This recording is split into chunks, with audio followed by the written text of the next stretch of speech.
Hi, 6th graders. This is lesson 7.6 and 7.7.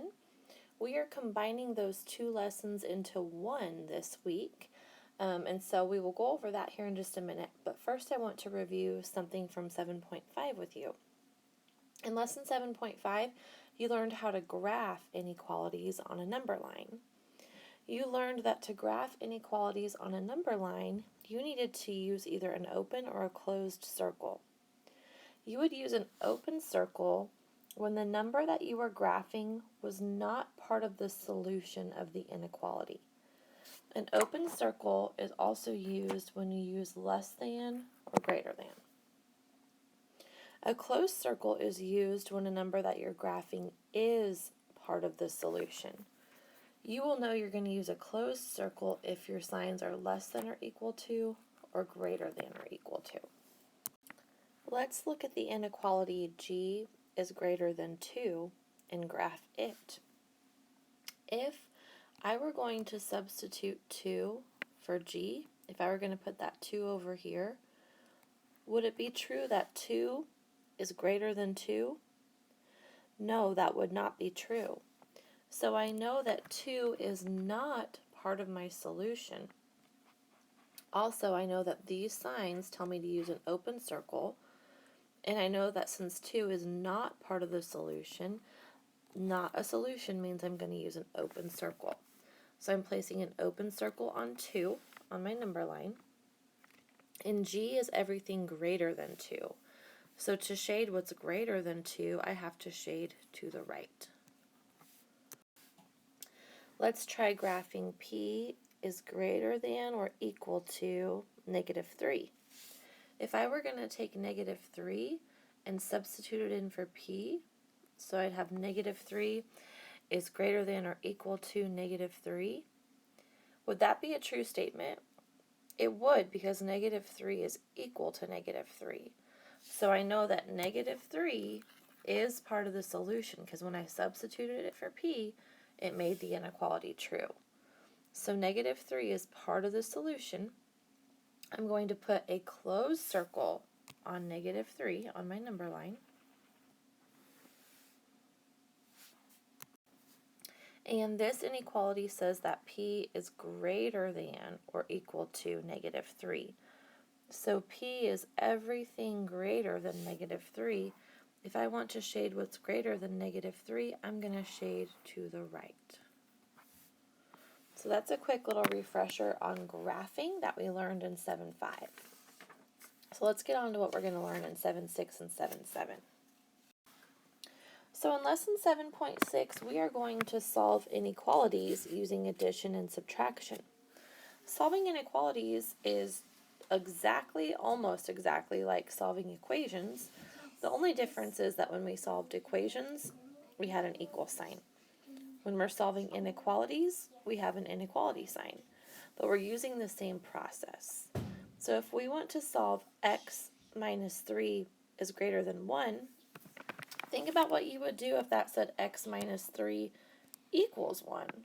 Well, you would add 3 to both sides to undo the subtraction.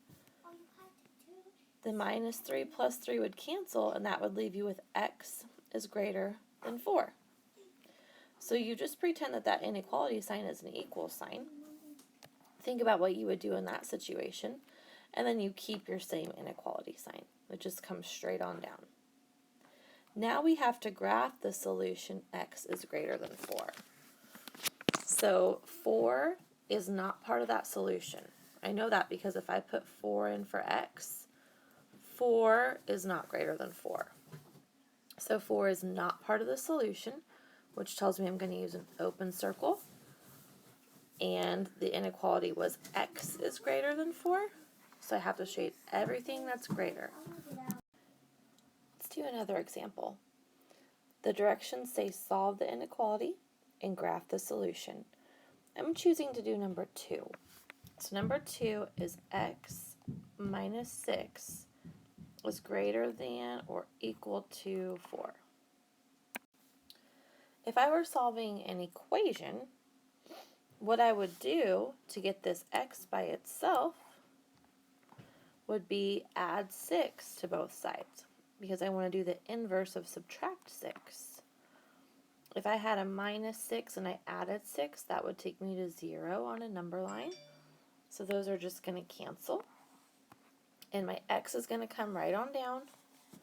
My inequality sign has to come straight down. It has to be facing the same direction. Don't get your inequality sign flipped around, otherwise your answer will be wrong. And then 4 plus 6 is 10. So my solution to my inequality is x is greater than or equal to 10.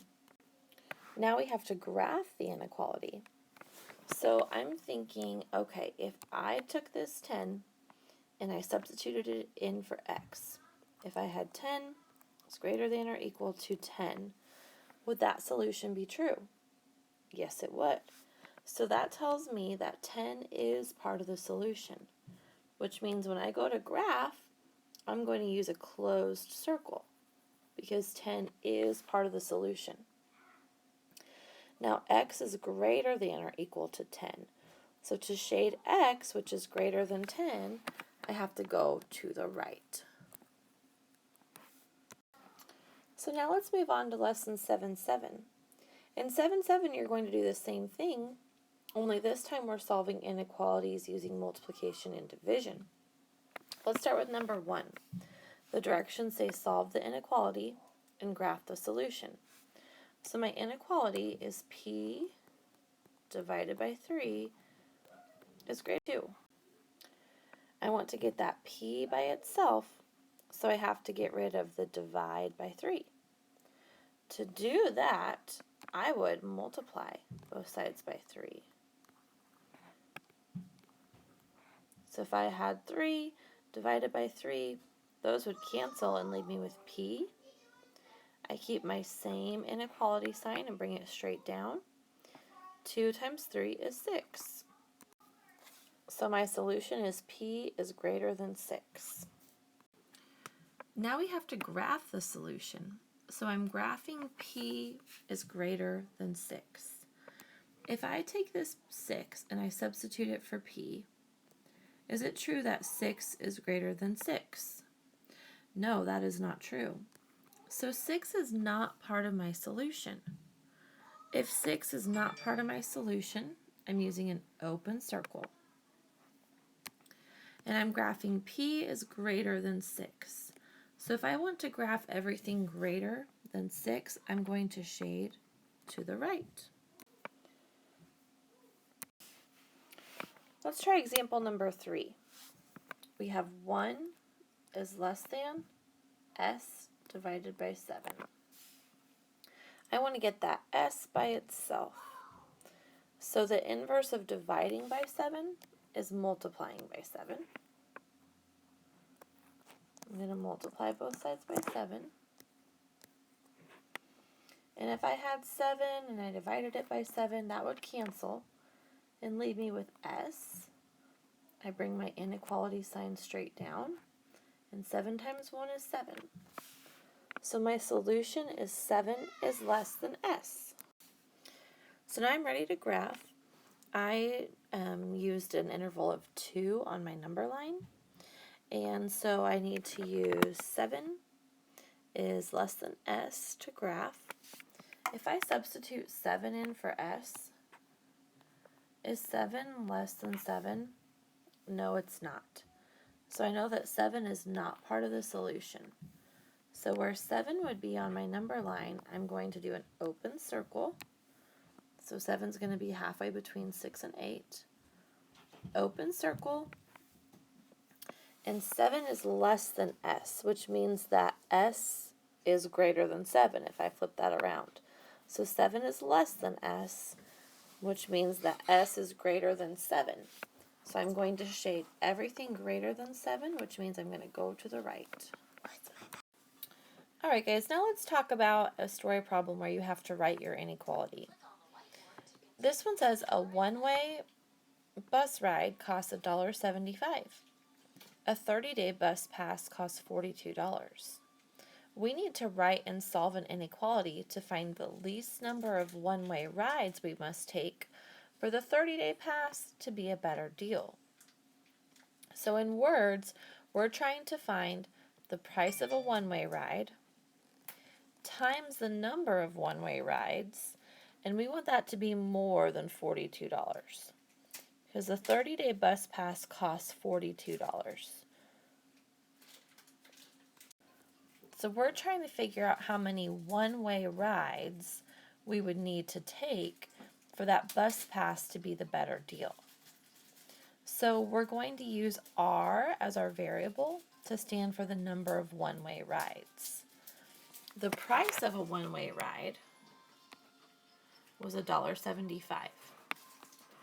We're going to multiply that times the number of rides, which we don't know, so we're using R as our variable to stand for that.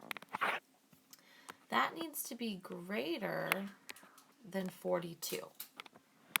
So if we take more one-way rides than what costs $42, then the bus pass is worth it.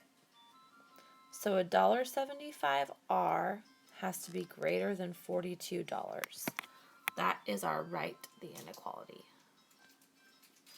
So there's our inequality that we wrote. Now we have to solve. We want to get R by itself. So we have $1.75 times R.